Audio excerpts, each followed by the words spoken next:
Hello and welcome to a commented clear of Armed Police Batrider Advanced course with a quick start guide to help you get into the game.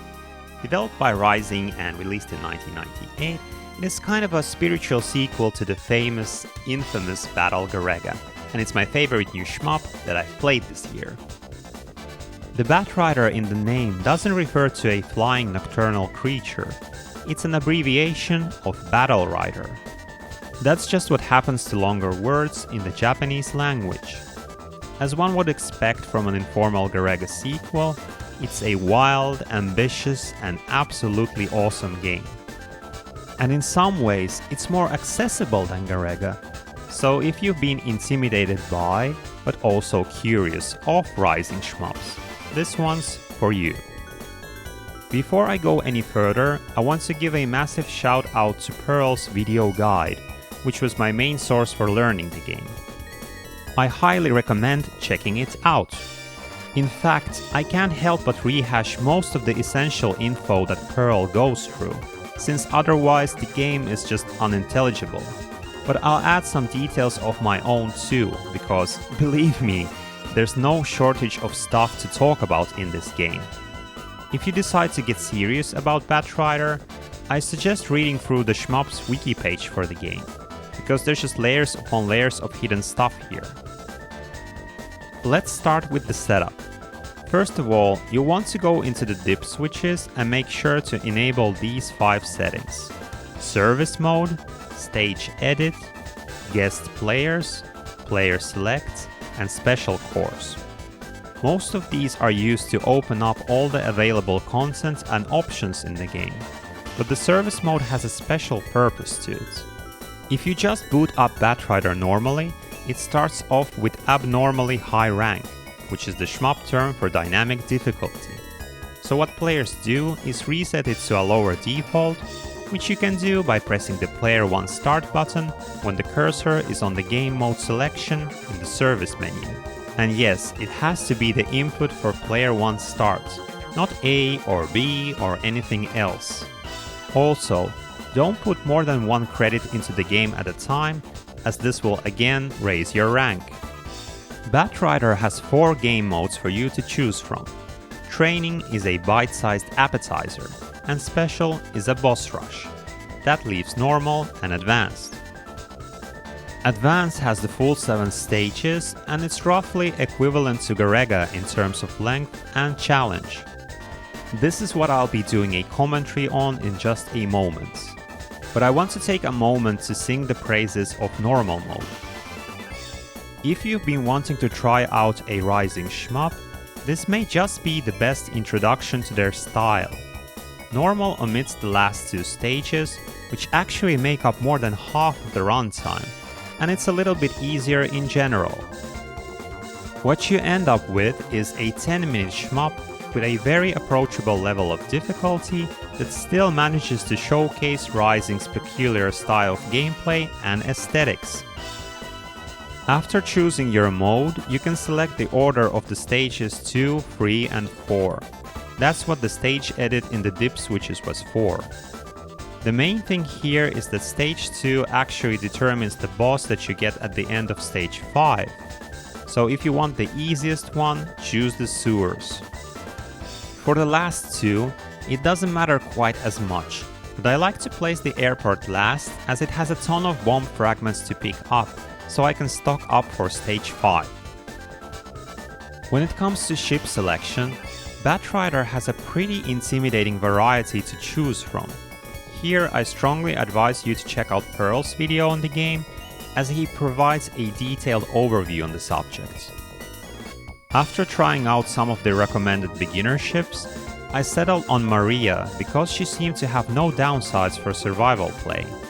Her weapons are strong, her bomb is strong, she's fast, and I respect the choice of name for her ship. Just like in Garega, the attributes of your ship change depending on what button you press on the selection screen. Press A to strengthen your shots, press B to strengthen your options, press C to strengthen both weapons but at the cost of reduced speed, press Start to boost your speed without strengthening your weapons. I will be playing Maria C, since she's pretty quick even when slowed down a little bit. Talking about hidden button commands, there's several you can input during gameplay. Pressing Start and B together will display a detailed score counter in the upper left. Start and A raises the frequency of your rapid fire, while Start and Up lowers it. The rank penalty for using a higher rate seems to be pretty minor, so I use 30 Hz for most of the run and raise it to 60 at stage 6 boss, which is when the challenge really starts to ramp up. There's also commands for changing the colors of the bullets if you so desire. Again, check the Shmups wiki for those. And now, finally, we get to the juicy part that all of you have been waiting for. The thing that draws everybody to Rising Shmups. And that's rank control. But wait, don't stop the video just yet. It's really not that bad, I promise. Just like in Garega, almost everything you do raises the difficulty of the game. You're supposed to score to get extra lives, so that you can die intentionally to lower the rank. And just like Garega, Batrider is a ludicrously deep scoring game. There's like 100 little things you can do to get extra points, and a basic survival run and an expert scoring run are almost nothing alike. This is a bottomless well of a video game. But the good news for beginners is that, unlike Garega, Batrider can be played with a lighter amount of rank management. I can't speak for all the ships in the game, but at least for Maria it works perfectly. In this mode of play, you forget about chaining medals, which is the primary scoring mechanic in the game, and simply try to die as little as possible. You know, like in any normal video game. Now, does this go slightly against the spirit of the game and change it into something a little different? Well, kind of. But it also makes this complex and difficult game way more approachable for an initial clear. And there's still plenty of challenge to overcome, and even some rank control to consider. The number one thing to keep in mind in regards to rank is to only pick up the stuff that you need. The game is going to shower you with all kinds of goodies at all times, but you need to avoid the temptation of just hoovering it all up, as it will raise your rank by quite a bit. So if you're at max lives, don't pick up any more lives.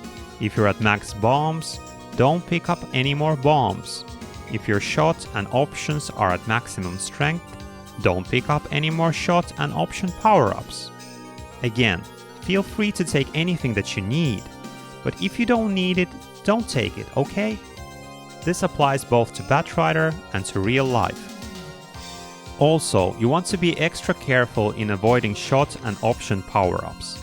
If you let 3 of a kind drop off the screen and then pick up one of them, like let's say you let 3 small shot power-ups fall and then pick up a small shot power-up, you'll get a special power-up that instantly puts you at max power, but also makes you fight an extra boss at the end of stage 5. You can end up with a total of 3 bosses this way, which is pretty tough. The second most important thing has to deal with extends. At every 1.5 million points, you will get a 1-up item, which you may choose to collect or to skip. Now, why would you skip getting an extra life? Well, there's this funny thing in Batrider, and I'm sure that this will mess with some people's heads even more than having to intentionally die in Garega. So the thing is, you can only have a maximum of 3 lives in Batrider. If you're on your last life, the rank increase from picking up an extend is pretty small, but if you have 2 lives left, the rank increase is actually quite significant. So if you happen to die once and have 2 lives in the bank, you might want to strategically skip picking up extends, especially if you're in the early game, and wait until you get to your last life, or when you're at a late stage in the game, when having resources is more important than managing rank. Something to consider. Just to add a couple of minor points about rank, picking up bomb fragments and small shot power-ups seems to raise rank slightly less than picking up big bombs or big shot power-ups. It's not a huge deal, so don't be afraid of those big items.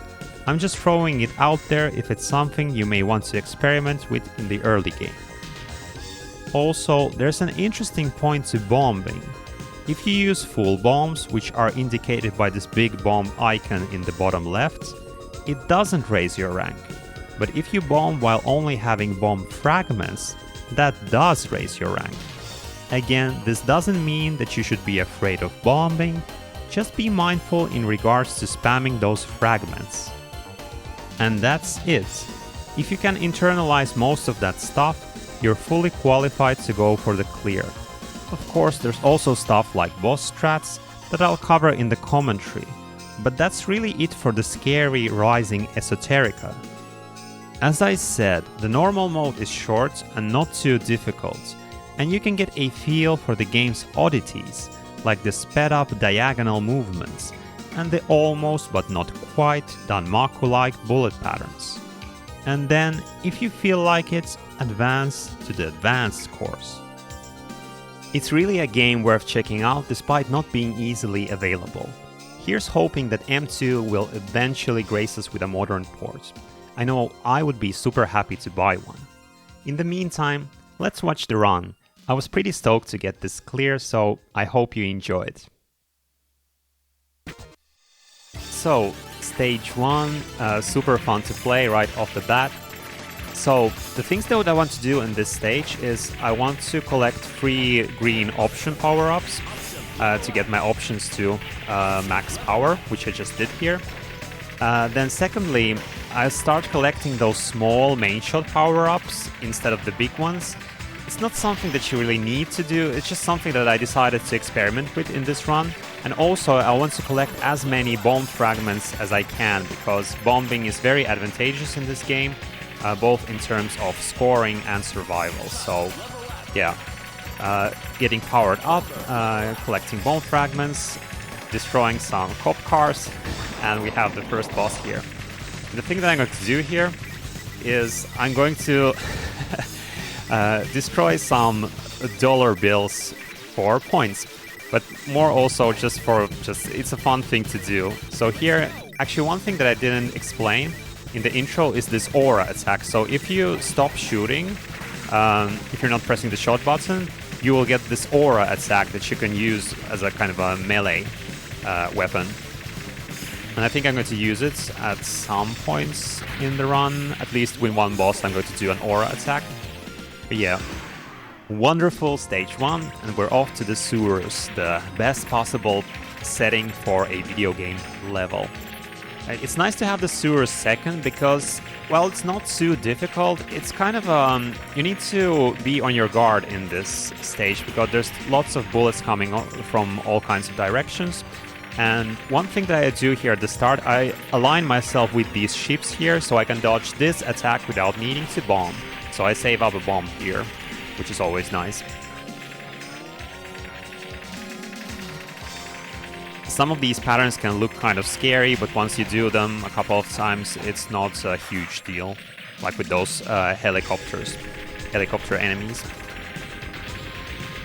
And my main shot still isn't, yeah, I just got a shot level up, but I think I need to collect even more small shot power-ups to get to my max power level, but as you can see, it's not really a huge problem at this stage of the game, because the options are super good and the patterns and enemies aren't like super bad at this point.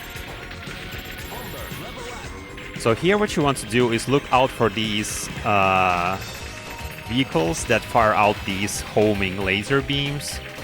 So just be mindful of those, maybe listen to the sound or something, because you don't want to get trapped by those or get hit by those. And as you can see, I'm almost at max bombs here, which is really nice because, well, I haven't bombed yet, and you'll see that now that I am at max bombs, I'm not collecting any more bomb fragments because that's just an unnecessary rank increase.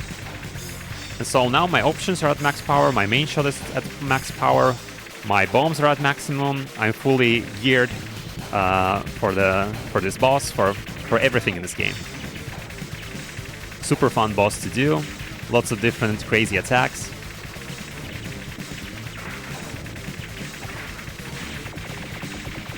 I bomb here just both for safety, and I think because you also get more score while bombing, especially if you bomb the end of the phase when the boss has run out of HP, but it still hasn't advanced to the next phase.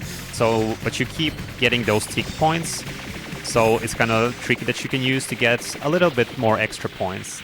And I'm not going for any huge high scores in this run, but I do want to score a bit, especially in these early stages when the game isn't too difficult, so that I can get, I think it's up to 6 million, I believe, because I want you get an extra life every 1.5 million points. So I want to get 1, 2, 3, 4 extend pickups during this run. So that's why I'm aiming for 6 million and doing a little bit of scoring here or there, extra scoring, I mean.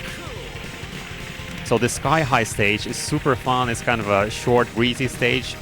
Here, I suggest bombing if you're not feeling confident, because these can be kind of crazy, but I kind of realized if you're just doing like tap dodging from side to side, it's not a huge deal, so yeah. Now we're at the boss already, and the thing that you need to do here is to destroy these green helicopters that are kind of keeping it that are chained to the boss, because then you advance to the phase where you can actually do some damage to the boss. And here it's going to alternate between different attacks and these green donut attacks. And as you can see here, the boss has an attack where it's shooting this spread right in the center, like it keeps doing here. And that's why you don't want to stay in the center after the green donuts, in case it does the attack. So you just kind of have to play carefully here. It's not a very difficult boss, but it takes a while, so just play mindfully, just be careful, and don't stay in the center after the green donuts. And that's Boredom, the boss, done. Advancing to the airport stage, and you just saw an extend drop from an enemy. So the way it works, that's when you hit 1.5 million points, the next item that an enemy drops is going to be an extend and 1 up.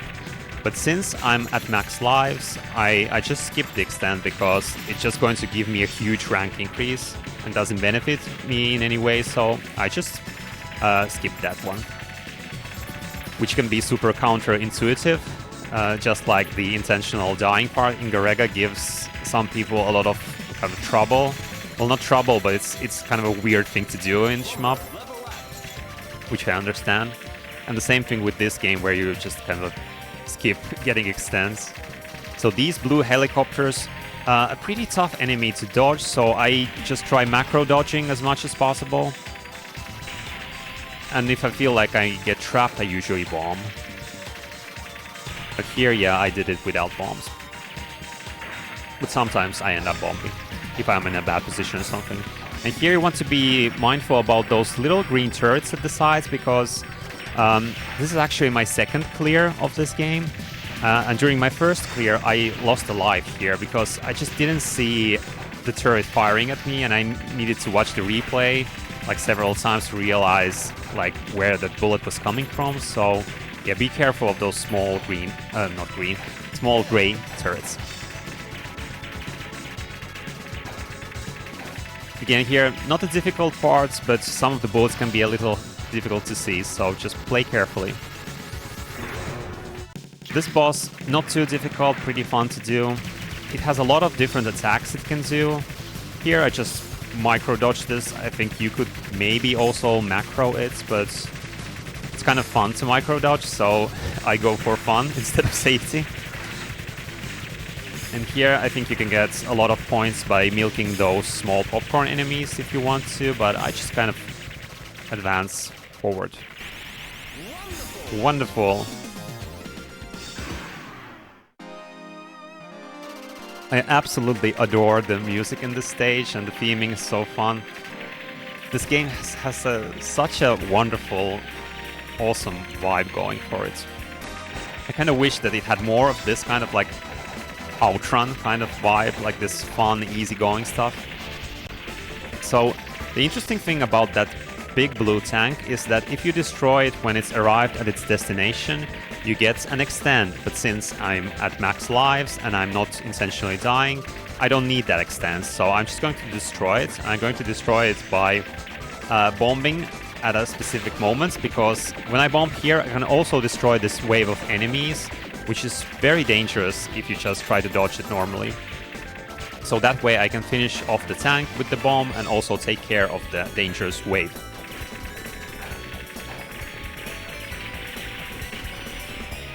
This can be a bit of a tough enemy.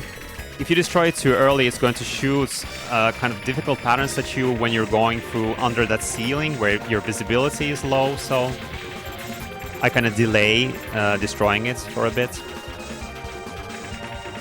And here I'm going to get trapped by these enemy bullets, but that's okay because I usually bomb here anyway, because destroying these two blue helicopters at once is pretty tough, like the patterns get mixed together, so I usually have a planned bomb there anyway.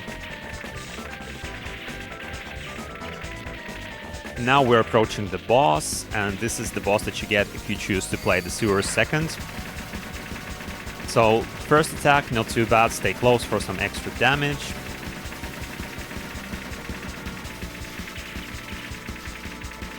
Just keep dealing that damage, and then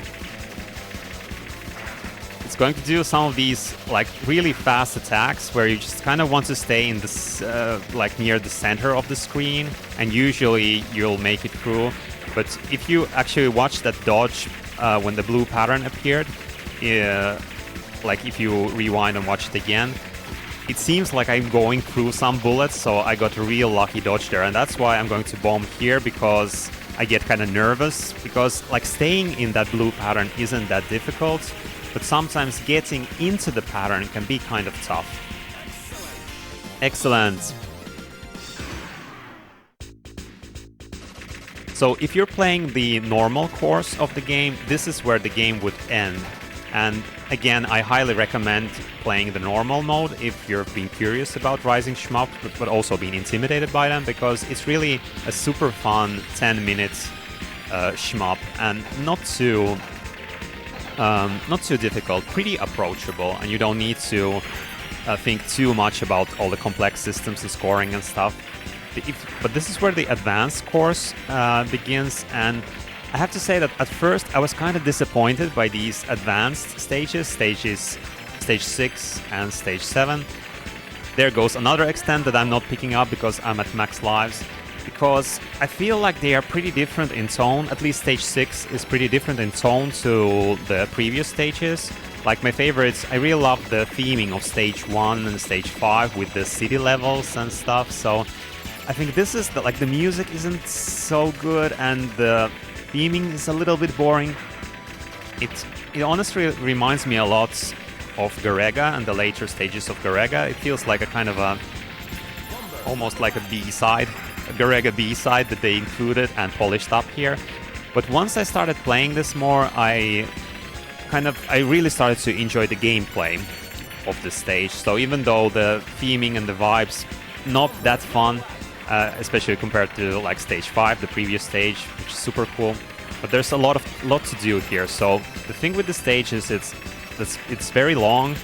You want to stock up on those bombs. You want to kind of train and practice some of the sections. You want to watch out for those laser turrets again. And then you get these stationary kind of mad ball-like enemies, like a mad ball from Garega. And the way I do it is I often bomb when both of them are on screen, so I can take care of both of them at once, safely.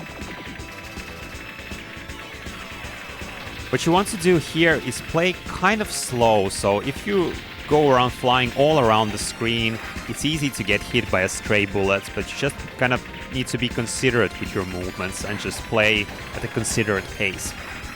Here I do this tap dodging from side to side, again going slowly, at a measured pace. But yeah, I got scared there and bombed. I wasn't sure if that bullet was gonna hit me. That's okay. It's really nice how this game gives you a lot of bomb fragments. So, like, usually when in doubt, bomb. both in this game and in other games too. It's always good to bomb and survive to kind of so that you can try and clear the following sections, rather than saving up all of your bombs and then just dying and losing them all.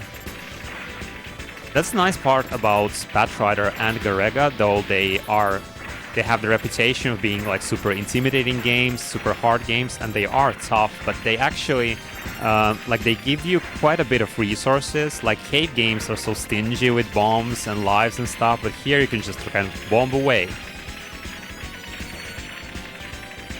Here you want to stay in the center as much as possible, and be careful not to let those popcorn enemies kind of corner you.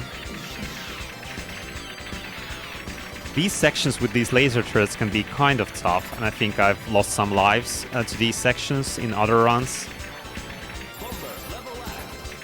So we get the kind of upgraded mad balls here, and I think you can get quite a bit of score if you bomb these enemies, so that's what I'm going to do here, yes.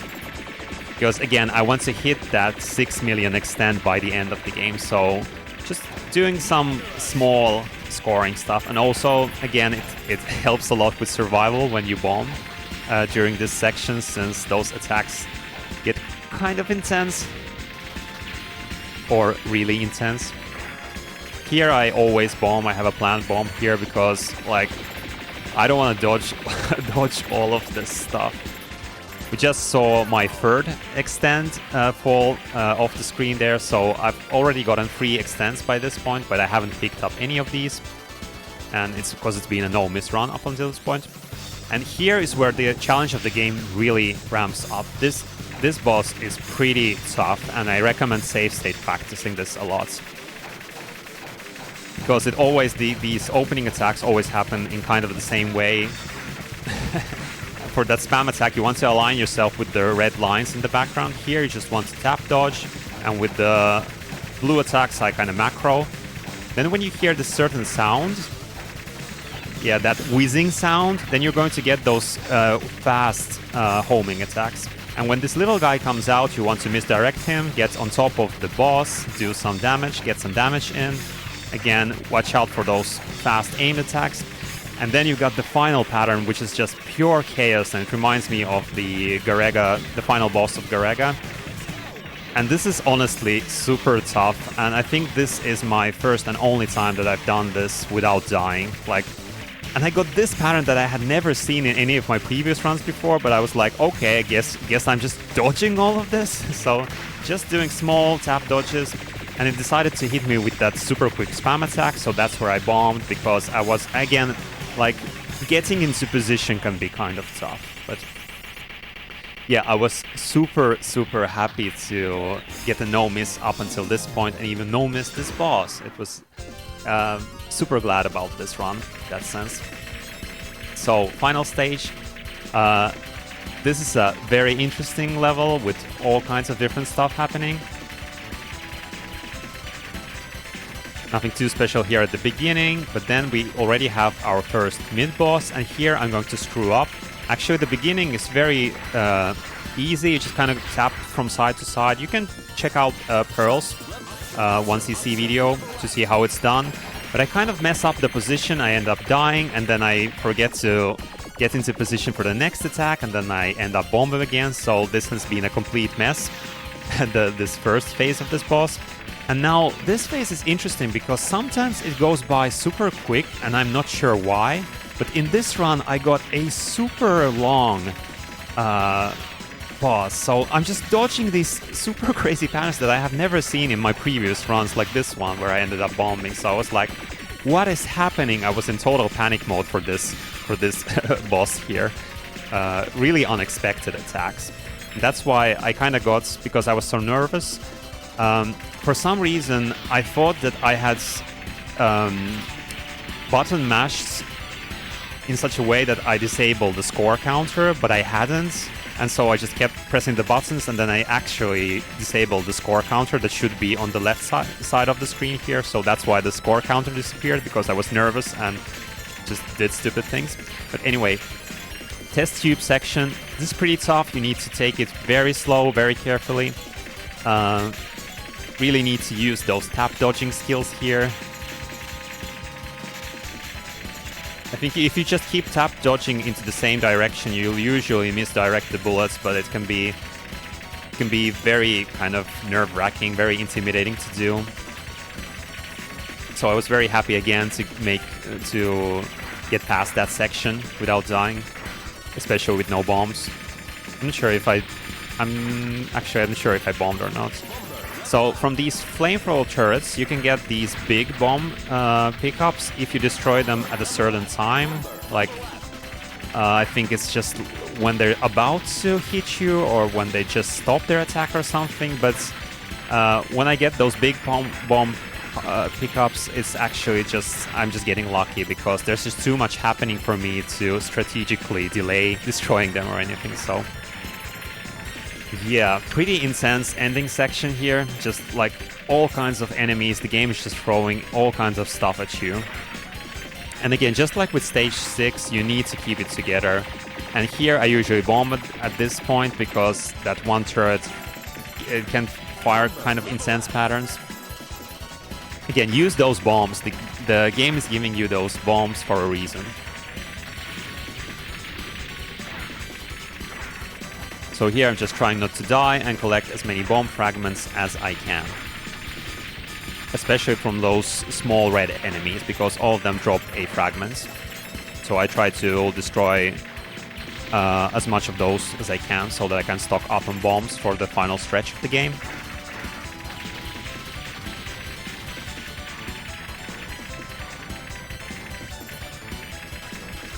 So we're getting into a very dangerous section. Here, I don't think there is any trick to this section. This is just honest, tough dodging that you need to do, and you kind of need to empty your mind at this point and just do the fingers, do the thing. It's kind of, I don't know. I just went into this Zen mode during these enemies. You can't afford to be afraid, can't afford to be too nervous. Here I always bomb to get into this position here where I can seal the bullets coming from these turrets and I can point blank destroy them.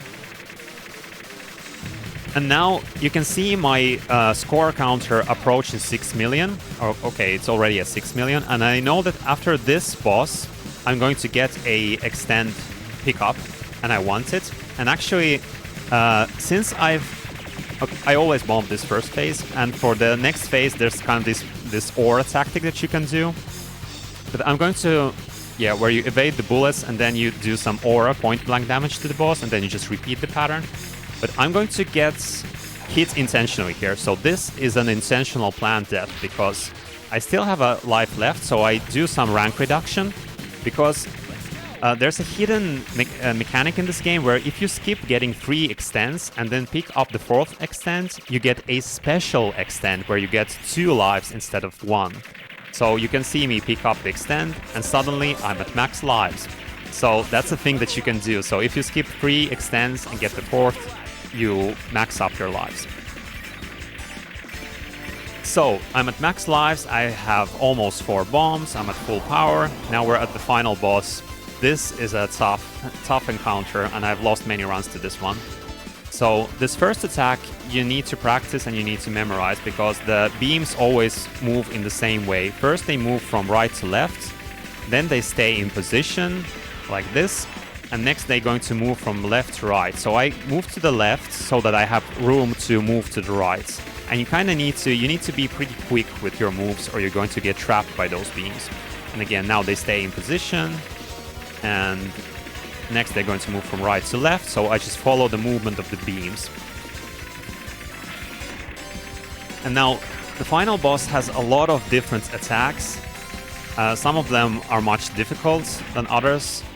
And these kind of flaming sword stuff or something, I often kind of get confused by their hitboxes, so I try to be super careful with them. But this pattern is not too difficult. And this this is pretty intense, but not too bad to dodge. Again, you need to get into that zone, that Zen zone of not thinking too much. what I usually do with these flame swords, because I've died to them so many times in other runs that usually when I get too close to them, I just bomb for safety because the hitbox is so difficult to understand. And I've just destroyed the right-hand side, the kind of option guide that the final boss has, so now it has less attacks, I believe, or it kind of uses different attacks. So luckily I get this, I don't know what attack this is, but it's much easier than some others that the boss can do, so I'm getting some free damage in. Now I'm just trying to keep it together, and we have this abrupt laser beam attack, and I bomb for safety, and that's just barely enough to destroy the boss without dying once. So I was super stoked to, well, first of all, clear this game. So this was my second clear, but also that I was able to do stage 6 boss and stage 7 boss without dying.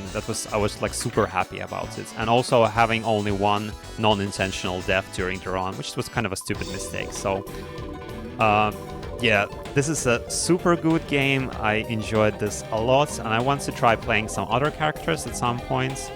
I usually see people like say that this game is pretty difficult, and I think it's probably somewhat comparable to Garega because I had cleared Garega earlier. I was more ready for this game. I kind of knew what to expect a little bit, but still I kind of felt that this was maybe more approachable than Garega, because again, you can actually no-miss this game and play it that way, and you don't need to do like super crazy strategies to handle rank control and stuff. So yeah, if you've been interested in Rising, I highly recommend this game, and it's such a shame that there is no M2 port or other like modern port available to buy on Steam, PS4, Switch, and all those platforms. I think this is like my #1 most wanted game to receive an M2 port. So hopefully that happens at some point. Hopefully it happens sooner than later. And so, yeah, love this game, highly recommend it. I hope you enjoyed the run, hope you enjoyed the commentary, and let me know if you decide to try out the game yourself and whether you like it or whether it's, I don't know, whether it's too weird or too crazy or something, but yeah, highly recommend it. Thanks for watching as always, and I'll see you again next time. Bye bye!